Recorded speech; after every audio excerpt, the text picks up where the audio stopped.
The mark upon my lady's wrist. Robert found Sir Michael and Lady Audley in the drawing-room. My lady was sitting on a music stool before the grand piano, turning over the leaves of some new music. She twirled round upon this revolving seat, making a rustling with her silk flounces, as Mr. Robert Audley's name was announced. Then, leaving the piano, she made her nephew a pretty mock, ceremonious curtsy. "Thank you so much for the sables," she said, holding out her little fingers, all glittering and twinkling with the diamonds she wore upon them. "Thank you for those beautiful sables. How good it was of you to get them for me." Robert had almost forgotten the commission he had executed for Lady Audley during his Russian expedition. His mind was so full of George Talboys that he only acknowledged my lady's gratitude by a bow. "Would you believe it, Sir Michael," he said, "that foolish chum of mine has gone back to London, leaving me in the lurch?" "Mr. George Talboys returned to town!" exclaimed my lady, lifting her eyebrows. "What a dreadful catastrophe," said Alicia maliciously, "since Pythias, in the person of Mr. Robert Audley, cannot exist for half an hour without Damon, commonly known as George Talboys." "He's a very good fellow," said Robert stoutly, "and to tell the honest truth, I'm rather uneasy about him." "Uneasy about him?" My lady was quite anxious to know why Robert was uneasy about his friend. "I'll tell you why, Lady Audley," answered the young barrister. "George had a bitter blow a year ago in the death of his wife. He has never got over that trouble. He takes life pretty quietly, almost as quietly as I do, but he often talks very strangely, and I sometimes think that one day this grief will get the better of him, and he'll do something rash."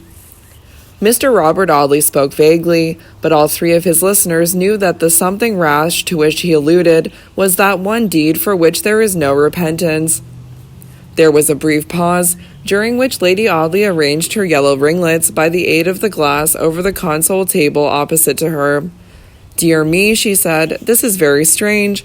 I did not think men were capable of these deep and lasting affections. I thought that one pretty face was as good as another pretty face to them, and that when number one with blue eyes and fair hair died, they had only to look out for number two with black eyes and hair, by way of variety. George Talboys is not one of those men. I firmly believe that his wife's death broke his heart." "How sad," murmured Lady Audley. "It seems almost cruel of Mrs. Talboys to die and grieve her poor husband so much." Alicia was right. She is childish, thought Robert, as he looked at his aunt's pretty face. My lady was very charming at the dinner table. She professed the most bewitching incapacity for carving the pheasant set before her, and called Robert to her assistance. "I could carve a leg of mutton at Mr. Dawson's," she said, laughing, "but a leg of mutton is so easy, and then I used to stand up." Sir Michael watched the impression my lady made upon his nephew with a proud delight in her beauty and fascination. "I am so glad to see my poor little woman in her usual good spirits once more," he said. "She was very downhearted yesterday at a disappointment she met with in London." "A disappointment?" "Yes, Mr. Audley, a very cruel one," answered my lady. "I received the other morning a telegraphic message from my dear old friend and schoolmistress, telling me that she was dying, and that if I wanted to see her again I must hasten to her immediately. The telegraphic dispatch contained no address, and of course, from that very circumstance, I imagined that she must be living in the house in which I left her 3 years ago. Sir Michael and I hurried up to town immediately and drove straight to the old address. The house was occupied by strange people who could give me no tidings of my friend. It is in a retired place where there are very few tradespeople about. Sir Michael made inquiries at the few shops there are, but, after taking an immense deal of trouble, could discover nothing whatever likely to lead to the information we wanted. I have no friends in London, and had therefore no one to assist me except my dear, generous husband, who did all in his power, but in vain, to find my friend's new residence." "It was very foolish not to send the address in the telegraphic message," said Robert. "When people are dying, it is not easy to think of all these things," murmured my lady, looking reproachfully at Mr. Audley with her soft blue eyes. In spite of Lady Audley's fascination, and in spite of Robert's very unqualified admiration of her, the barrister could not overcome a vague feeling of uneasiness on this quiet September evening.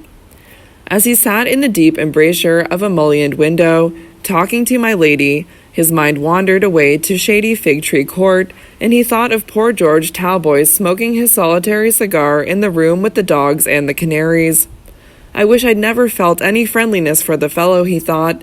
I feel like a man who has an only son whose life has gone wrong with him. I wish to heaven I could give him back his wife and send him down to Ventnor to finish his days in peace. Still my lady's pretty musical prattle ran on as merrily and continuously as the babble of some brook, and still Robert's thoughts wandered, in spite of himself, to George Talboys. He thought of him hurrying down to Southampton by the mail train to see his boy. He thought of him as he had often seen him, spelling over the shipping advertisements in the Times, looking for a vessel to take him back to Australia.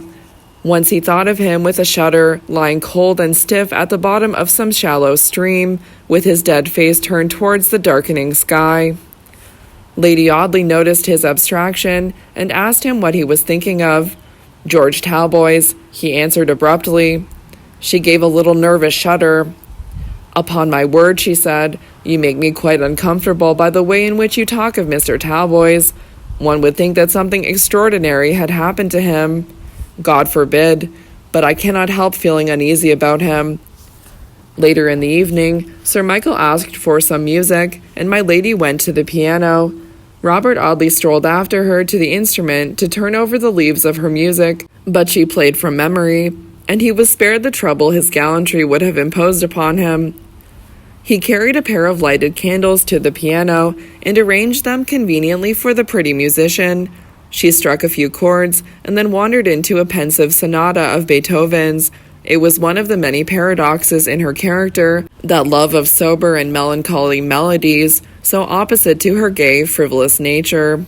Robert Audley lingered by her side, and as he had no occupation in turning over the leaves of her music, he amused himself by watching her jeweled white hands gliding softly over the keys, with the lace sleeves dropping away from her graceful arched wrists. He looked at her pretty fingers one by one, this one glittering with a ruby heart, that encoiled by an emerald serpent, and about them all a starry glitter of diamonds. From the fingers his eyes wandered to the rounded wrists. The broad, flat gold bracelet upon her right wrist dropped over her hand as she executed a rapid passage. She stopped abruptly to rearrange it, but before she could do so, Robert Audley noticed a bruise upon her delicate skin. "You have hurt your arm, Lady Audley," he exclaimed. She hastily replaced the bracelet. "It is nothing," she said. "I am unfortunate in having a skin which the slightest touch bruises." She went on playing, but Sir Michael came across the room to look into the matter of the bruise upon his wife's pretty wrist. "What is it, Lucy?" he asked, "and how did it happen?" "How foolish you all are to trouble yourselves about anything so absurd," said Lady Audley, laughing. "I am rather absent in mind, and amused myself a few days ago by tying a piece of ribbon round my arm so tightly that it left a bruise when I removed it." Thought Robert. "My lady tells little childish white lies. The bruise is of a more recent date than a few days ago. The skin has only just begun to change color." Sir Michael took the slender wrist in his strong hand. "Hold the candles, Robert," he said, "and let us look at this poor little arm." It was not one bruise, but 4 slender purple marks, such as might have been made by the 4 fingers of a powerful hand that had grasped the delicate wrist a shade too roughly. A narrow ribbon, bound tightly, might have left some such marks, it is true, and my lady protested once more that, to the best of her recollection, that must have been how they were made. Across one of the faint purple marks there was a darker tinge, as if a ring worn on one of those strong and cruel fingers had been ground into the tender flesh. "I am sure my lady must tell white lies," thought Robert, "for I can't believe the story of the ribbon." He wished his relations good night and goodbye at about 10:30 o'clock. He said that he should run up to London by the first train to look for George in Fig Tree Court. "If I don't find him there, I shall go to Southampton," he said, "and if I don't find him there—" "What then?" asked my lady. "I shall think that something strange has happened." Robert Audley felt very low-spirited as he walked slowly home between the shadowy meadows, more low-spirited still when he re-entered the sitting-room at the Sun Inn, where he and George had lounged together, staring out of the window and smoking their cigars. "To think," he said meditatively, that it is possible to care so much for a fellow. But come what may, I'll go up to town after him the first thing tomorrow morning, and sooner than be balked in finding him, I'll go to the very end of the world." With Mr. Robert Audley's lymphatic nature, determination was so much the exception, rather than the rule, that when he did for once in his life resolve upon any course of action, he had a certain dogged, iron-like obstinacy that pushed him on to the fulfillment of his purpose. The lazy bent of his mind, which prevented him from thinking of half a dozen things at a time, and not thinking thoroughly of any one of them, as is the manner of your more energetic people, made him remarkably clear-sighted upon any point to which he ever gave his serious attention. Indeed, after all, though solemn benchers laughed at him, and rising barristers shrugged their shoulders under rustling silk gowns when people spoke of Robert Audley, I doubt if, had he ever taken the trouble to get a brief, he might not have rather surprised the magnates who underrated his abilities.